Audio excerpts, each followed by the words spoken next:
Amis lecteurs, amis téléspectateurs, amis du Congo, bonsoir. Plus la date fatidique du 19 décembre 2016 approche, plus il y a agitation dans le milieu politique. Et les deux grandes familles que sont l'opposition et le pouvoir font désormais une guerre sans merci, une guerre des communiqués. Nous avons lu sur Internet et sur plusieurs sites qu'il y a des délégués de M. Tshisekedi qui sont déjà chez M. Kabila. Vrai ou faux? Mais pour avoir l'information à la source, nous recevons aujourd'hui M. Tchibala qui est le porte-parole de l'UDPS. M. Tchibala, bonsoir. Bonsoir. Est-ce que vous pouvez nous donner la toute dernière actualité par rapport à l'ultimatum que vous aviez donné à M. Kabila? Et ensuite, est-ce qu'il y a déjà des contacts? Si oui, y a-t-il déjà des membres de votre parti à Kinshasa pour cela? Les informations qui nous parviennent font état de la présence à Kinshasa de M. Saïd Genit, représentant personnel du secrétaire général des Nations Unies, M. Ban Ki-moon, à Kinshasa. Il revient de Nairobi. Ces informations font état de tractations entre ce représentant du secrétaire général avec le pouvoir au sujet de la facilitation. Et si tout marche bien, il semble qu'il est en route vers Bruxelles, où nous nous trouvons, pour rencontrer le président et le président du DPS, M. Etienne Tshisekedi Omulumba. Et donc nous pensons que si il est accepté par la composante pouvoir et que le président ne compte pas faire d'objection, donc très prochainement, nous nous acheminons vers le règlement de la question de la facilitation et donc nous pouvons espérer que dans le prochain jour, nous allons commencer les concertations avec le représentant et donc aller vers les débuts du dialogue. Et donc, nous pouvons dire que notre ultimatum, qui avait été lancé lors de notre conférence de presse, a porté ses fruits parce que nous sommes maintenant en train de tourner autour de la question de la facilitation. Mais il y avait une de mes sous-questions à propos de la présence des délégués de M. Tshisekedi à Kinshasa. Vous affirmez, vous confirmez ou vous... À propos des délégués de l'UDPS à Kinshasa, je demande ici, de la façon la plus formelle, la présence des délégués de l'UDPS à Kinshasa dans le cadre du dialogue. Il y a deux membres du parti qui se trouvent à Kinshasa dans le cadre de leurs affaires personnelles. Un, c'est pour le problème de la santé de sa mère, et l'autre, c'est dans le cadre purement de sa profession. Et donc, il n'y a pas de membres de l'UDPS qui se trouveraient à Kinshasa dans le cadre du dialogue. Nous pensons que ce sont, comme toujours, des affabulations pour essayer de désorienter l'opinion, pour essayer de dire des choses qui ne sont pas vraies, dans le but de ternir le principe du dialogue, mais nous pensons que ce sont des mensonges. Pour l'UDPS, le communiqué du président qui avait été rendu public le 15 septembre reste d'actualité, et lors de notre conférence de presse, nous avons dit très clairement que nous donnons le mois de novembre pour que le dialogue se tienne. De passer ce mois de novembre, nous allons considérer le dialogue comme sans objet, auquel cas nous nous en remettrons à notre peuple pour qu'il assume son destin. Bon, nous profitons de l'occasion, votre présence sur notre plateau pour parler un peu de l'actualité. Vous avez suivi la CENI, d'abord Malou est parti, et puis son adjoint est également parti. On peut dire que la CENI est décapitée. Et vous avez un commentaire là-dessus? Vous savez que nous avons toujours dit que la CENI était le levier qui a permis au pouvoir d'opérer toutes sortes de fraudes, de tricheries, et donc de dévoyer notre processus électoral. Que ce soit lors du premier cycle électoral de 2006 ou lors du deuxième cycle où notre président avait été plébiscité, président de la République, c'est la CENI qui a joué le rôle central de la tricherie et du tripatouillage des résultats. Nous nous réjouissons aujourd'hui qu'avant même que nous allions au dialogue, que le membre de cette centrale commence à démissionner d'eux-mêmes.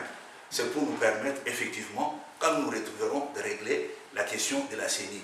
Parce que, comme cela avait été dit dans notre feuille de route, la CENI est à recomposer de manière paritaire. Donc s'il y a 12 membres, c'est 6 pour la composante force du changement et 6 pour la composante pouvoir. Donc nous nous félicitons de l'évolution que prend la situation de la CENI avec ce départ massif de membres qui étaient là, encore une fois, pour tripatuer les résultats, pour dévoyer le processus électoral. Une dernière préoccupation, c'est à propos des commissaires spéciaux. Quelle est la position de l'UDPS par rapport à ces gens qui concrètement auront les leviers du pouvoir dans les nouvelles provinces? Nous avons dit très clairement que, sans doute, par la psychose de fin de règne, le pouvoir était en train de mener une politique de la tête brûlée.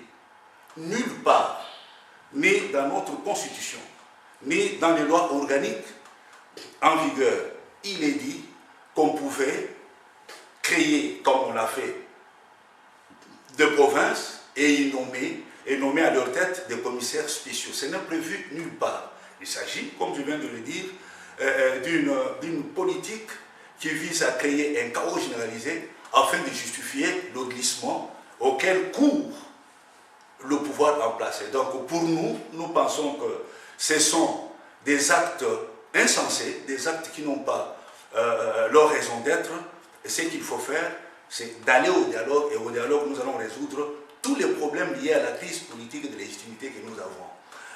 Nous pouvons également vous dire que les provinces qui sont nées, qui sont créées de toutes pièces, on n'a pas respecté les critères devant présider à leur création. Parce que ça vient de la conférence nationale, où nous avons dit très clairement que les sous-régions pouvaient être érigées en province, mais pourvu, les districts plutôt, pourvu qu'ils répondent aux critères de viabilité. La plupart des provinces qui sont créées ne répondent pas aux critères de viabilité et donc ne peuvent pas fonctionner en tant qu'entité, en tant que province. Donc pour nous, c'est là, procède de cette politique. Les provinces telles qu'elles ont été créées, c'est tout simplement de la provocation, il faut revenir là-dessus. Nous avons dit très clairement que, sans doute, par la psychose de fin de règne, le pouvoir était en train de mener une politique de la tête brûlée. Nulle part, ni dans notre constitution, ni dans les lois organiques en vigueur, il est dit qu'on pouvait créer, comme on l'a fait, de provinces et y nommer à leur tête des commissaires spéciaux. Ce n'est prévu nulle part. Il s'agit, comme je viens de le dire, d'une politique qui vise à créer un chaos généralisé afin de justifier le glissement auquel court le pouvoir en place. Et donc pour nous, nous pensons que ce sont des actes insensés, des actes qui n'ont pas leur raison d'être.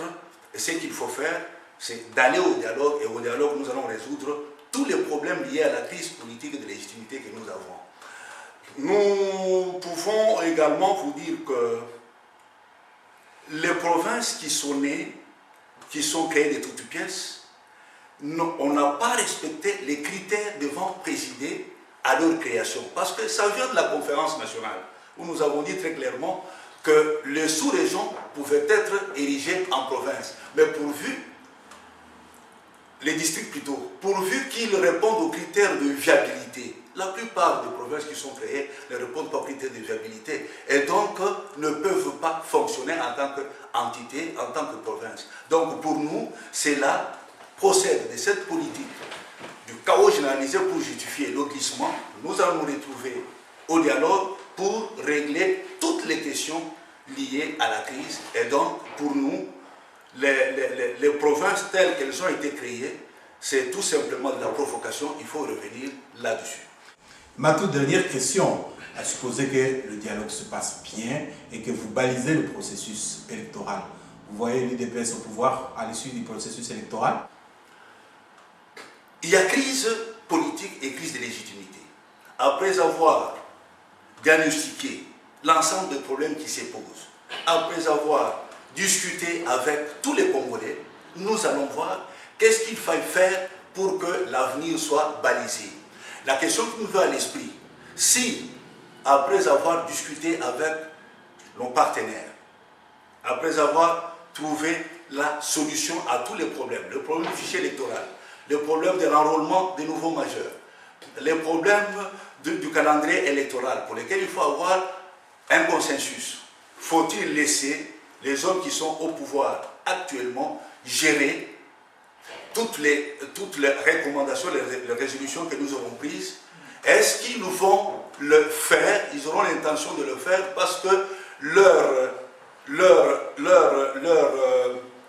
boulimie, c'est d'arriver à glisser, c'est-à-dire à conserver le pouvoir. Voilà pourquoi nous estimons que ce sont des questions que nous allons examiner dans le contexte en son temps et ensemble, nous prendrons une décision, mais qui va toujours dans le sens de l'intérêt de notre peuple. Mais dans tous les cas, pour nous, tout doit se faire dans le respect de la Constitution et le respect des délais. Mais nous sommes des responsables, nous allons discuter, nous allons examiner, dans l'intérêt du pays, nous prendrons en son temps une position. Monsieur Tchibala, si le dialogue se passe bien et que le processus démocratique est bien balisé, à l'issue de celui-ci, il y a des élections. Vous voyez l'UDPS au pouvoir?